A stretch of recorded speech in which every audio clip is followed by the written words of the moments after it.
the Now That We're a Family podcast. Well, Katie, what's the news that we have for our listeners? Yeah, I mean, we aren't going to do an intro for this because it's like tells the whole thing. The title tells the whole thing. It does. We're expecting baby number 6. Let's go. How about a high five? Wow. We clearly have no couples handshake.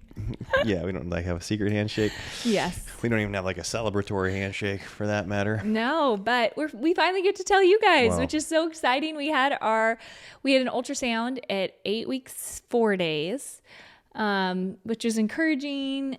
And now we're here. Yes. And we've told the kiddos, we've told family, not all family, actually. It was hard to tell everybody in person. So some people are going to find out here on the podcast probably, Yes. but we're excited. Yeah, we are excited. It's, it's so interesting, just the journey I think the Lord's been taking me on in regards to my heart towards children, towards parenthood. He's so, because it's like, in principle that children are always a blessing. And yet there have been times in our marriage where I always viewed children as a blessing, but was stressed out at the thought, of getting pregnant at a particular time. And he's so kind. He has been so kind to us, just in having our hearts so ready, I guess, like and having us be united when he's chosen to bless us with a baby, with a pregnancy. And I feel like that's certainly where we're at now. Yeah, it's kind of funny because we were looking at our episodes that we've done, and there was kind of this lead up. We talked about, I'm forgetting what one of them was, but it was like family planning, right? We talked about family planning. And then what was the next one we talked about? Do you remember that? Well, yeah, we did that one titled something about like big families. 10 is easier than 2. Yeah, exactly. That's what it was. And then we got a puppy. Yeah. And it looked like we're like getting a vasectomy and getting a dog or something. I felt like that was like, it looked like the lead up that was happening. And the funny thing was we were pregnant that entire time. And we knew that. And Elisha made some comment on one of those podcasts where you said, do you remember that? Because your family was referencing it, where you were acting like we weren't pregnant, and we were, but we hadn't told our kids yet, and we hadn't told our video editor yet. And so I was just looking at him all awkward, we're pregnant, and didn't want to say anything. That was subterfuge, misdirection. The deep fake. Yeah, it just threw you off. You're like, no, we're pregnant, right? Yeah. Oh man. So anyways, we've been really excited. We went into this year thinking this is going to be a big year. And you guys know that we're in a couple weeks. I think I've been on Elisha to do a life update. Yeah, what's going on with our life. Mm-hmm. And he said, okay, in a couple weeks. So in July, we'll be updating you guys on some decisions we made this year. And because of those decisions, we were like, this is a good year to have it not be a baby year. Basically, there's so much going on in life. When I get pregnant, I get sick. Elisha kind of loses my extra zest for life. I feel in support. And he ends up supporting me a lot and with the kids and everything. And so it just was it'll be an all hands on deck kind of year with him and I pulling together. And then maybe say January, February next year, we could get pregnant with another baby. And then, us, we just get into the thick of it. This is how I feel like we've gotten pregnant every time. We're in tornado land, and we're like, it could be fun to have another baby. Why would we wait? And so that's what happened. It's always a good question. Why would we wait? Yeah, we were kind of okay, let's just stop trying to space, and we'll just, when we get pregnant, we get pregnant. And the Lord just was like, okay, in 2 days you'll get pregnant. So yeah, and it has been so fun telling our kiddos.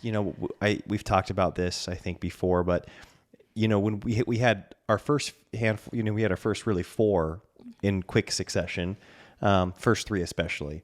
And so even when we were telling our at that time older children that we were pregnant, It's like they were as excited as they could be, They right? were excited because we were excited. Just kind of like, oh, cool. Something's happening. Yeah. But now having children that are a bit older, 7, 6, 5-year-old, there is just a new level of excitement and of, like genuine joy, that is really, it's a, what do you call it? Contagious. Like obviously we were excited before we told our children, but to see the response from our oldest, from all of our children, it was encouraging because you see that they love their siblings. They love being a part of a family with a few children, and they want more of them.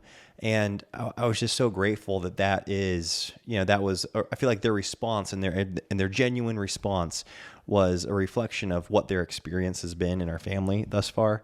And they're pumped. They were so excited. They cannot wait. And so I'm grateful. And I want our children to be, Christians and to know the Lord and to walk with Him. But I also want them to truly find joy in family and in their upbringing in our home. And it seems like so far they're really enjoying it. Yeah, it was really exciting to tell them. And it was funny though, because our eldest, he said, already? Yeah. Already? He kept saying that. Like, I can't believe, because I've been telling them ever since Lionel's been born, they've been saying, we need to get a bigger car. We can't fit another baby in this car. And I'm like, well, we might just have 5 kids, And so they've been, I feel like, really excited about the potential of more children for a long time. But I told him, like, it's going to be a while. Yes. And so anyways, it's kind of funny. His response was just, he was sure we were tricking them, and they were just so excited. So yeah, it has been fun. Kind of you see what their standard for normal is, like what their expectations are. Obviously, I'm from a family of 10 children. Katie's from a family of 11 children, and so they have a lot of aunts and uncles. Our children do, and then a lot of our good friends, both locally and throughout the West Coast, have much larger than average families. It's like we're not the biggest family within our network with 5 children. It's not close to it. There are many people with larger families than us, and so that's what our kids view as being normal. And excuse me.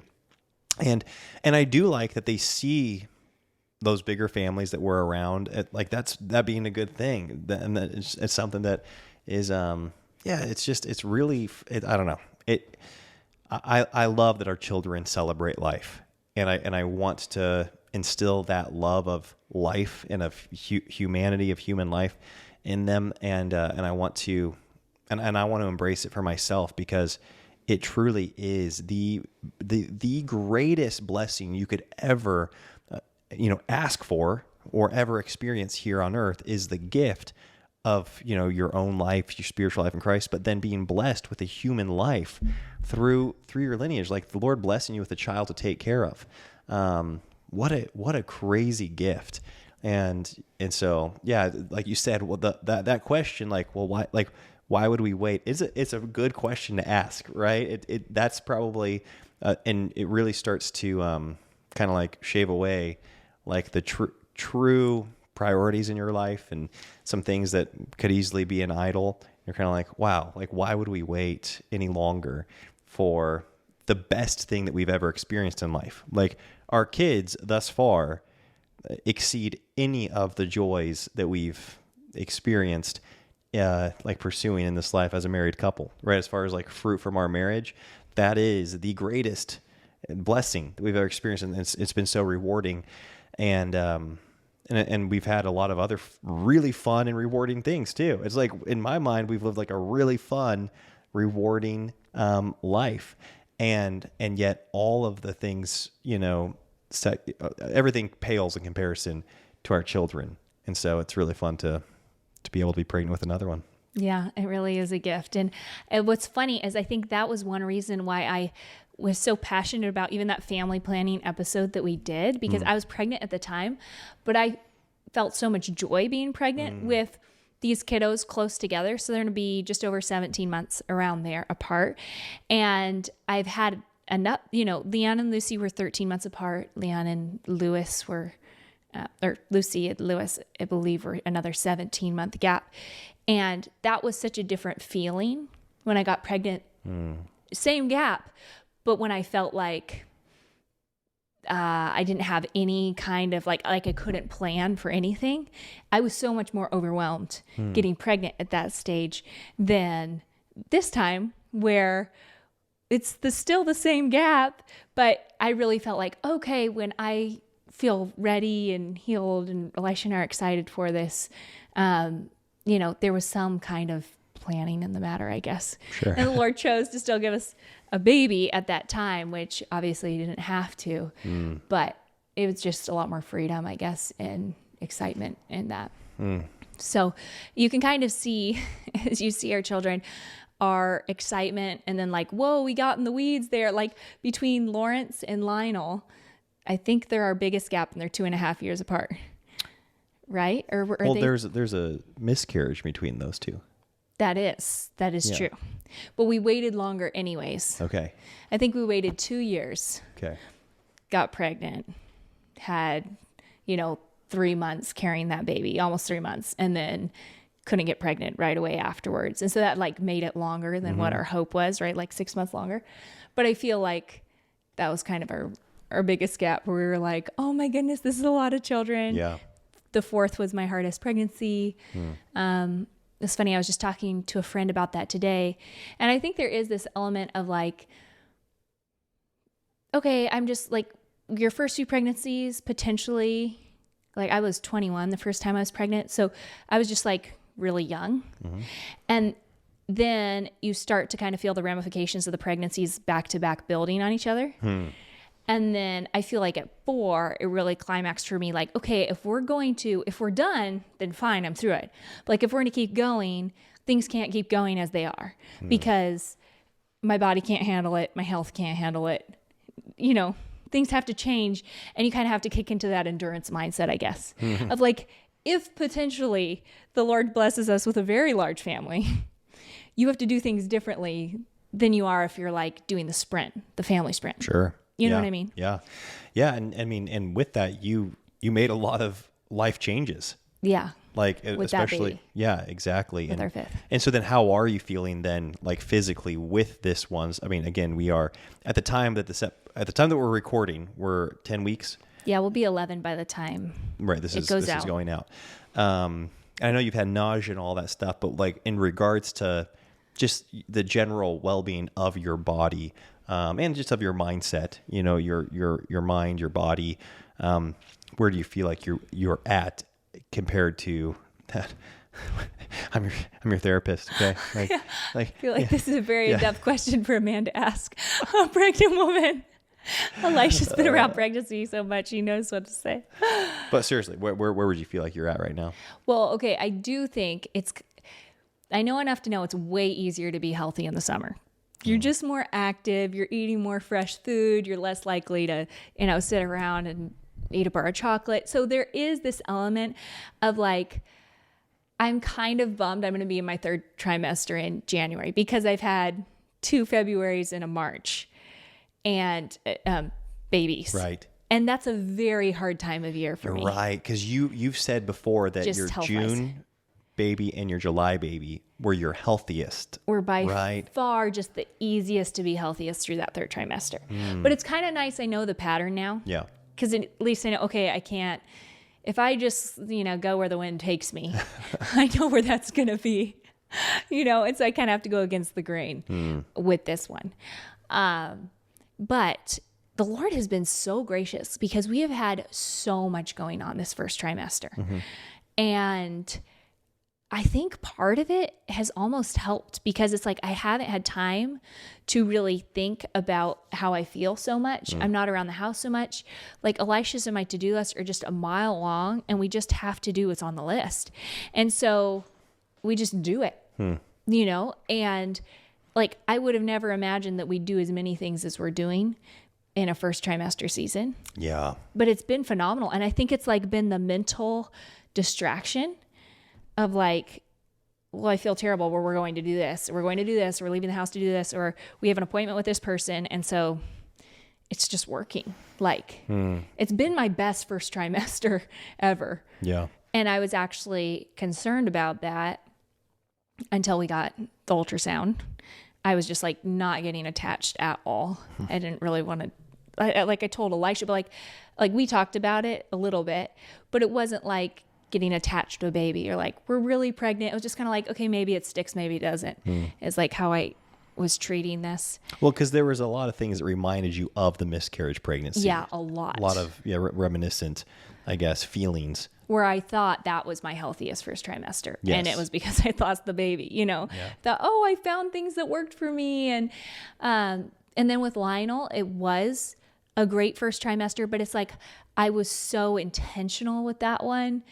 And I was way more nauseous than with the one I miscarried. And this one reminded me of the miscarriage. So anyway, when I saw that ultrasound and we were further along than what I thought, I was like, no way, this is amazing. And obviously anything could happen. Like the baby's Lord, so the baby could be with Lord right now. Like it's just out of our control.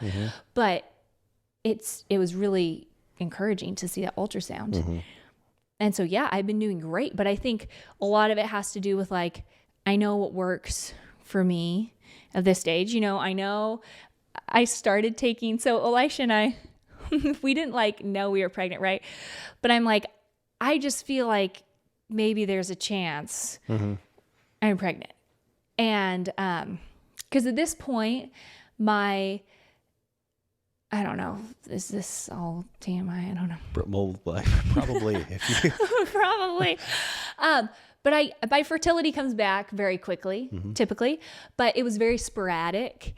And so I didn't, like nothing was consistent in our life at this point, right? Like my cycle wise and stuff like that. So it wasn't like I had this guarantee of when things happened or whatever. And so, Elisha, we were out planting grass and we were talking about like, what if like I'm pregnant, And he was like, well, your breath did smell very chemically. If you guys know, like Elisha knows before I get a positive test, because I don't know what you mean by like the chemical breath smell, but it seems very specific. It is a very particular smell. Just it's not like bad breath. Yeah, it's not like, oh, you have bad breath, or it's like garlicky, that or can you happen didn't at brush any your time teeth of the or anything. year. Like, no, it's a particular, and the only term I've been able to use is like, it's like chemically, He in told the sense me of that like, before I was pregnant with Leon. He's like, I don't know what's going on, but your breath tastes really like chemically. Yeah, it doesn't smell or taste like natural. It's like there's something synthetic going here about your breath. So I went and I took a test and it was negative, and I took a test for like a week and a half, or took tests and they were all negative, and then I got the positive. And so were you crazy. pregnant or not pregnant? I was. I've never had the chemical breath without being pregnant. Wow. So it's kind of funny how it's like there's no surprising Elisha with that whole pregnancy thing. So anyway, so there was that. And then other than that, you told me, you're like, I think order the stress pack, start taking that right away. Yes, get the iron, right? The B vitamins. The B vitamins, yeah. Get the B vitamins going right away. And so, because with Lionel, I started that on the on-ramp to my pregnancy too. Like before I'm so nauseous, it's hard to take supplements. Voteberg Music Academy is different than other music lessons because the whole family can learn together. So instead of paying for each individual to learn music, which Elisha and I know from past experience can add up to thousands of dollars a month that our parents paid for private music lessons, families are able to learn by instrument. So we love seeing mothers and daughters and fathers and sons and siblings all learn guitar together or all learn piano together for less than $40 a month. So if that sounds like something that you are interested in, we have a coupon code listed in the description box to get you started for 10% off every month that you are a part of the Voteberg Music Academy community. There was that, started taking the stress pack, and then I think there's just basic things too, like, I've noticed like when I eat sugar, I get more nauseous. When I eat more carbohydrates, I get more nauseous. I know that I always knew that protein was helpful, but I would eat protein alongside so many carbohydrates, I would stay sick. Like I added protein into my food before, like, oh, I'll eat a cheese stick alongside my French toast kind of thing, you know, instead of like, oh, cut out the carbohydrates and completely replace them with protein. So I haven't been like perfect in this regard at all, but doing that, like when I start to feel nauseous, really helps.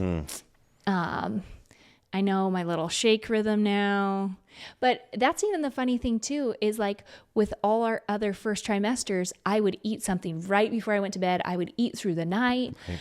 I would eat in the morning. And I thought that was super helpful. But then with this one, I've not been intermittent fasting or anything like that, but I haven't eaten after dinner. Maybe twice I've eaten after dinner, but aside from that, I haven't eaten after dinner. And I'll get kind of sick in the evenings, but then I just go to bed because I'm so used to just like, I can muscle through it if I feel sick. And I feel great. Like I haven't had to throw up. Like I haven't had to fight the urge to throw up this time. Does that make sense? Yeah. Yeah. And so anyways, I've been really grateful for all the little things. I feel like things like getting outside. We've been outside a ton this first trimester. Yeah. You've been running quite a bit. I've been running. Yeah. So I have, well, I say I've been running for a few weeks. I was really motivated in there to train for this 5K that's coming up. And then I found out I was pregnant. And then, you know, I immediately lost my motivation. I've never run through my first trimester. I immediately stopped working out. And so, but I have this Katie's running club that I go to. There's 4 of us Katies. Literally, that's all of our name. Katie, Katie, Katie, Katie. Katie D, Katie M. It's like Katie B, Katie V. And when we run, we literally have to refer to each other by our last names or like say the full name of the person. And so it's fun. We have this little running club. And on Mondays, we go out and run trails. And so then for a while, when I found out I was pregnant, I would just hit that one day and we'd go out and run like 4 to 5 miles on that day. And this last week, when I told the girls, we ran 6 miles, but I was just hitting this one run a week. It's like, that is not a good way to run. So anyways, I'm getting back into running consistently. Yeah, you've already, I mean, I've proven I can do it. So yes.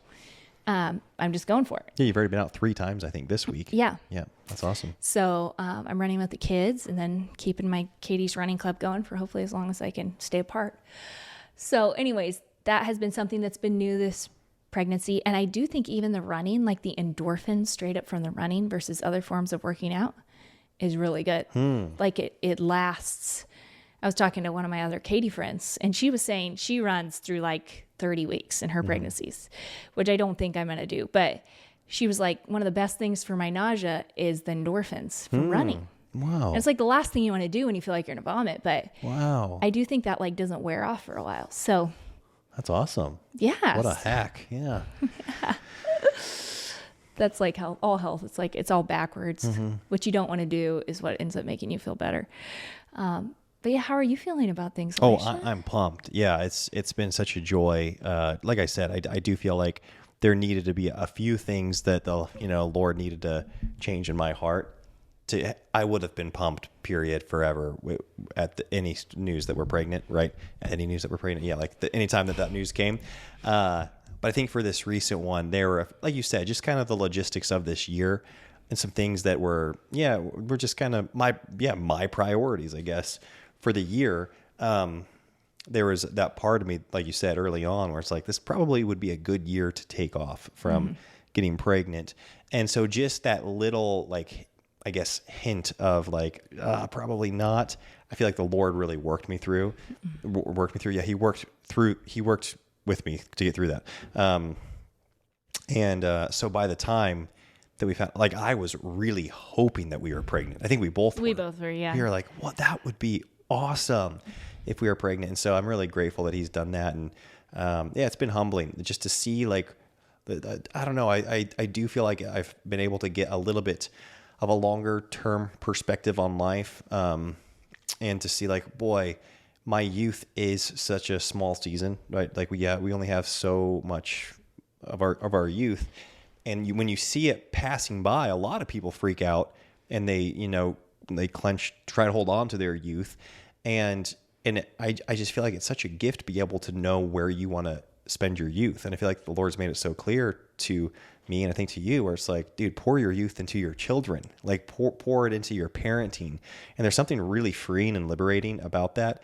And by becoming more fixated on that, it does close other doors, which in turn is very liberating. Like it's extremely freeing to have other, say, options or other avenues or, paths that maybe were available or an option because of having more children and really leaning into that. Those options or opportunities or paths kind of like fade away or they become less available.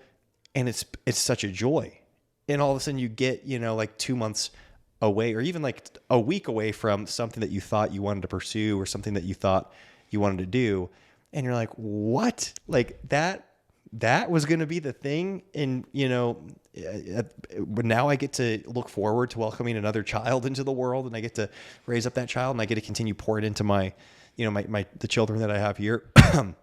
And so, yeah, I really do feel like, it's weird how as we've had more children, our world has gotten smaller. And I feel like it happened again when we just found out we're pregnant. It's funny. My dad would always say that, like, you got to keep your world small, keep your world small. And I don't know if I gave it a lot of thought or if it didn't really dawn on me what he was saying, but I feel like I've experienced the blessing of having a very small world when you have a lot of children and how it's funny because who knows if this is the way that the Lord's going to use it or not. But you're like, that's actually what seems to be the most effective and impactful for the church is like when you say no to pretty much everything and you don't pursue like almost everything. And you pour into your wife, you pour into your children, you stay local, as much as you can. Like you work, you try to be good in your field, your career, but like just provide for your family. And you're like, just do that for as long as you can. Do that. And I feel like he's had my heart in that space where, I just think of like past dream boards that I've had or past goals. I'm like, how funny. Like, I just want to do this for the foreseeable future. I don't know if it's just till my children are raised. I mean, it's definitely not shorter than that, right? Like it's definitely for at least that length of time where it's like, I want to pour into my family. I want to continue pouring into our marriage. Anyways, that's where I'm at. Yeah. Yeah. So it's pretty fun. Like on a practical note, Elisha and I were laughing because we need to get a new car. And we've been talking about getting another car this is an American thing, right? You have another baby, you need to upgrade your car. That's a conversation. But we've had this discussion. Okay, we should probably get another car for like the past couple years, but we hate buying cars. Like if there's something we both really dislike doing, it's that. And so we squeezed into our Honda Fit until we couldn't fit anybody else in it. Right. And then we purchased this car because we had to, because we were going to have another baby. Right.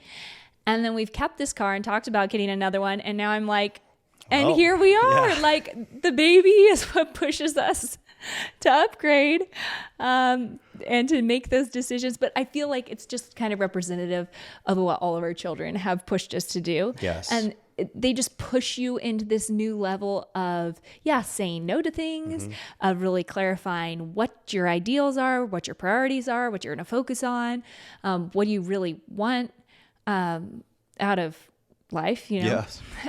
as submitted to God. But it's like there's still a lot of options and opportunities within that. And so what are you going to pursue? Because you can't do everything. And I feel like at the beginning of the year, I was kind of going down this one track where it's like, oh, I get pregnant and immediately it's like, okay, I need to say no to this, this, and this and focus on the kids. And it's such a gift because that's what should be the priority all along.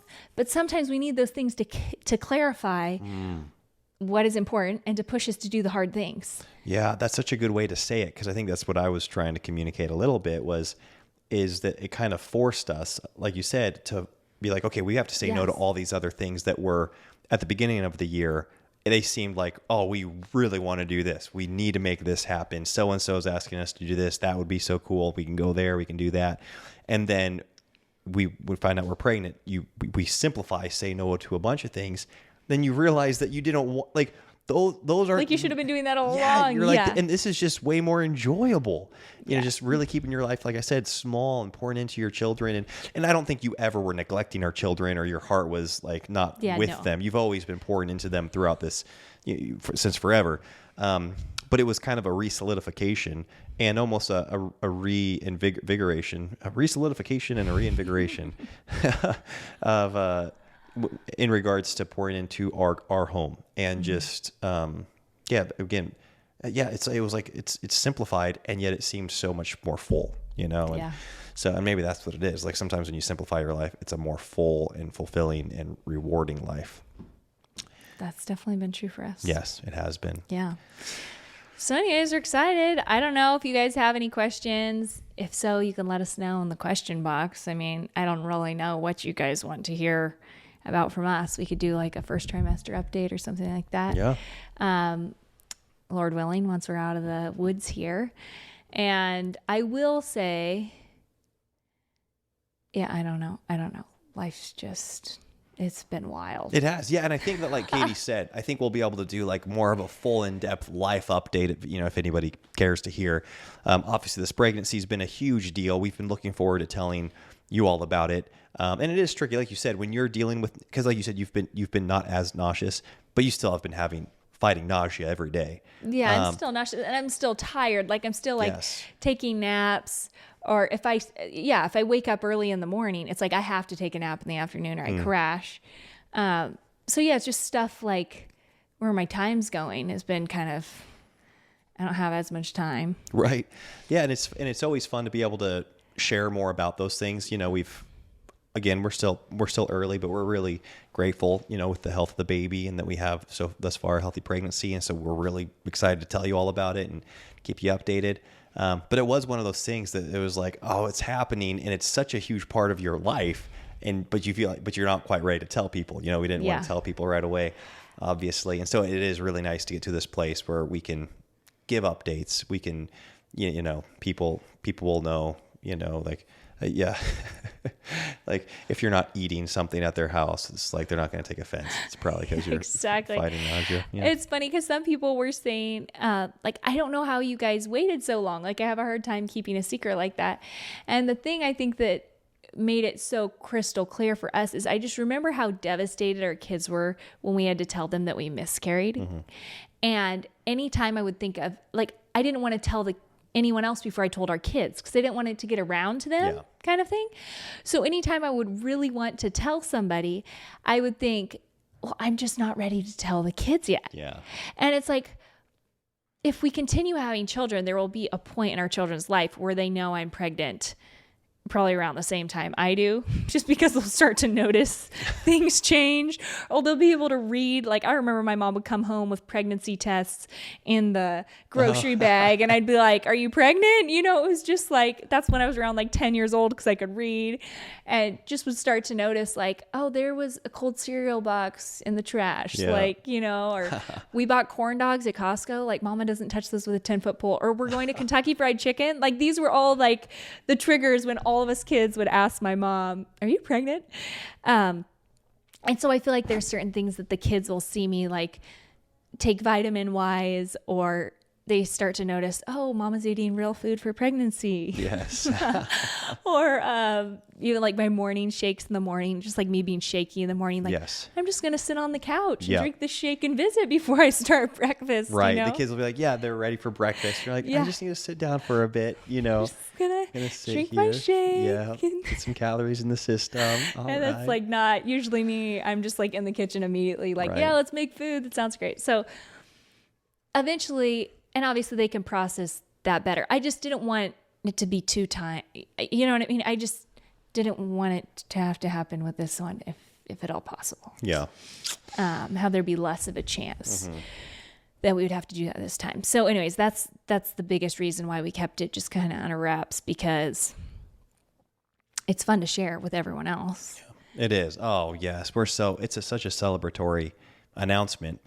And I will say it was a bit aggressive to get a puppy while you're in your first trimester. I think that is something else that is. I had no clue though how hard a puppy was. Yeah. Yeah. Well, I think part of it is that it can get out in the backyard fence because it's still so tiny. Right. So it can get out. So, and it can also, we don't have like a indoor outdoor situation. You have to go down our back porch steps. Like that's the only way to get to the backyard. So the puppy climbs up the steps and gets stuck on the porch and whines. He can't go down steps, but he can't go down. So it's like we take him out to the backyard to play, and he's really happy. But as soon as he sees you go up the steps, he runs up the steps and sits on the porch and whines. So I end up letting him run around the house. And then that's when him and Lionel get in fights. Yeah. And I mean, Lionel, he's tough because that puppy bites him like crazy. Lionel holds his ground. But Lionel goes and instigates a lot. Like annoys Gentry. Like Gentry will be happy and Lionel will go over and bite his tail. Yeah. You know? Yeah. He'll like go over and like hit his nose. And it's like, why are you doing that, man? Right. So it's made it feel like, yeah. Yeah, like there's been a few times, especially when your nausea was worse, and it was early on with Gentry, where we're getting up multiple times a night to take him to the bathroom. Yeah, that was like, a bummer. Like, what are we thinking? Like, because but you know what? Or no, it's like I'm still breastfeeding. So with Lionel, he's 11 months old, and he's been a really easy nurser. And so I just keep breastfeeding him. And my milk hasn't dropped with this pregnancy. And so I'm like, I'm just going to keep going. And, but there'll be times he has so many teeth. Now Lionel has 8 and he just got 4 molars. Mm-hmm. So I guess that would be 12 teeth. And there'll be times when like Gentry is biting my ankles and then Lionel bites me. Wow. And I just like lose it. Yeah, that's a lot. That's a I lot. yelled at Elisha. It wasn't even his fault. Yeah, I wasn't any of the biters. He was trying to take vitamins in the kitchen. I was like, get in here and get the dog. And Elisha doesn't make a sound because he's trying to swallow his vitamins. Like, right now. I know. And I was like, I don't want you to. I was really conflicted because I had just put the vitamins in my mouth. I knew you were taking vitamins. And I'm very, what is it, gag? Like, I've got a pretty strong gag reflex. Yeah. And so once the vitamins are in the mouth, I need to swallow them ASAP. So you said, like, get in here. And I was like getting ready to take a drink of water to swallow them. And it was just quiet. It sounded like I was just ignoring you, but I couldn't say anything on the vitamins. Wasn't ignoring you, but I didn't want to throw up or spit out the vitamins. And so I swallowed them. And it was as quick as I could, but it still felt like it took a long time, huh? Because I was just when the dog, like Gentry's broken skin, like I still have like a really sore hand from cheese sticks for whatever reason. The kids eat cheese sticks and he just like jumps up. Anyways, everyone said this is not the type of dog to get for a first-time dog owners. We were like, well, we like how it looks. Yeah. So we're doing it. And we do. We don't, no regrets. We have no regrets. But we do need to get our act together. Yes. Yeah, we do need to dial it in a bit. Oh, man, like the child training, the toddler and the dog at the same time. I mean, the dog's not child training. We are master and Mrs. to the dog. It is not a pet. A child. Right. We are not pet parents. Right. We are pet masters. Yeah. But yeah. And the kids love him. But yeah, it's crazy. We can wrap this thing up, I think. Yeah. That was it. There's nothing left to say, you guys. Just an announcement. The news is out. Baby number 6, child number 6 is here to arrive sometime in January, Lord willing. Yeah. Yeah, we're excited about that. Yeah, so it's kind of fun because I turned 30 at the end of January. Whoa. So we'll have our 6th child before 6 by 30. That's good. That's something. Has a ring to it. Yeah, I don't know if I feel like that's cool. Yeah, it's cool great. To me. Yes. Yeah, so wow, anyways, 30. It's been a busy decade. I got pregnant with Leon at That's nice because for the longest time I've felt so much older than you because it's like, I'm 33 now. So like 33 and 29, you're like, whoa. And then even it's like 32, 28, 31, 27, 30, 26. That seems like a big spread 30, there. 26, I think was the biggest gap. Yeah. But now that you'll be 30 and I'm 34, that'll be nice. I'm happy for you. Yeah, I am too. All right. Folks, thank you all so much for listening. We'll talk to you soon. Bye-bye. Bye.